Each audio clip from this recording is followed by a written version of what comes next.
जय हिंद दोस्तों आपने मेटाबॉलिज्म का नाम तो सुना ही होगा। आप अपने आसपास इसके बारे में ज़रूर सुनते होंगे कि मेटाबॉलिज्म क्या होता है। ठीक है, इसी के बारे में हम आज डिस्कस करने वाले हैं, चर्चा करने वाले हैं। दोस्तों बता दें आपको कि ये जो मेटाबॉलिज्म है वो एक शरीर का प्रोसेस है। ठीक है, तो वो शरीर में किस प्रकार से काम करता है, किस प्रकार से वर्क करता है, इसके बारे में हम यहाँ पे डिटेल में चर्चा करने वाले हैं। तो बने रहिए अंत तक। आखिरकार मेटाबॉलिज्म होता क्या है और ये हमारे लिए इतना ज़रूरी क्यों है, इसके बारे में जानना। ठीक है, तो चलिए फिर शुरू करते हैं। तो सबसे पहले हम इसका जो बेसिक डेफिनेशन है उसको जानने का प्रयास करते हैं। तो मेटाबॉलिज्म की बात करें तो मेटाबॉलिज्म हमारे शरीर की वह प्रक्रिया है जिसके द्वारा शरीर भोजन और पेय पदार्थों से प्राप्त ऊर्जा को उपयोगी रूप में परिवर्तित करता है। ठीक है, यह शरीर में होने वाली रासायनिक प्रक्रियाओं यानी कि केमिकल रिएक्शंस का एक समूह है जो जीवन को बनाए रखने और कार्यों को करने में मदद करता है। ठीक है, तो ये जो है मेटाबॉलिज्म का बेसिक डेफिनेशन हो गया। इसके बारे में और जानकारी इकट्ठा करते हैं।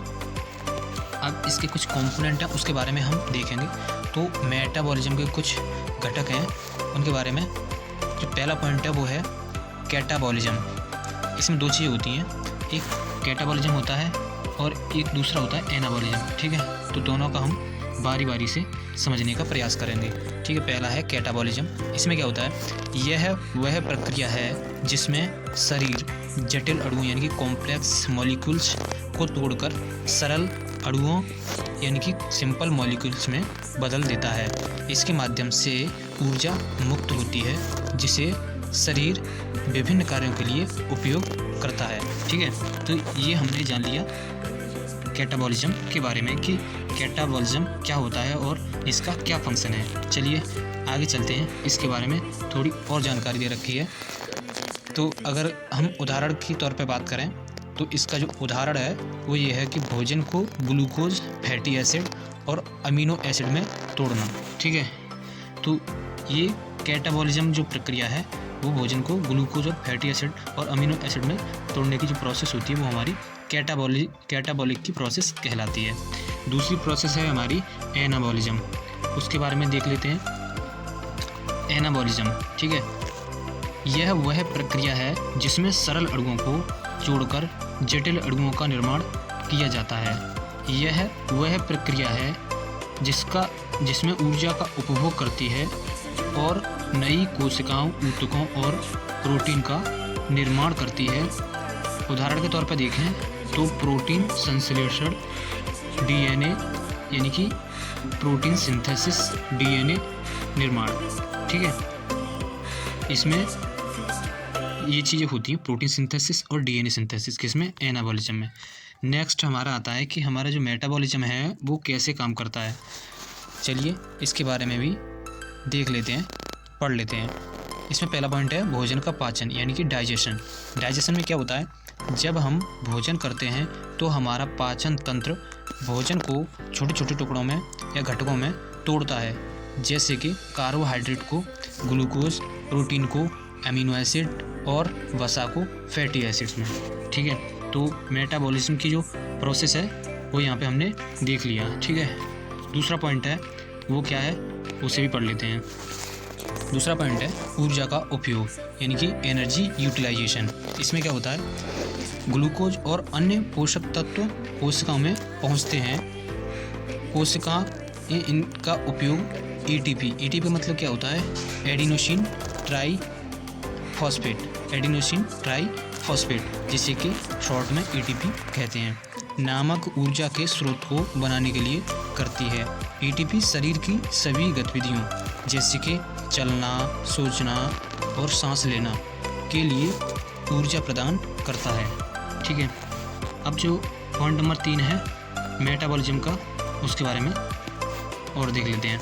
पॉइंट नंबर 3 क्या है, अपशिष्ट पदार्थों का निष्कासन। इसका मतलब क्या है, एक्सर्शन ऑफ वेस्ट।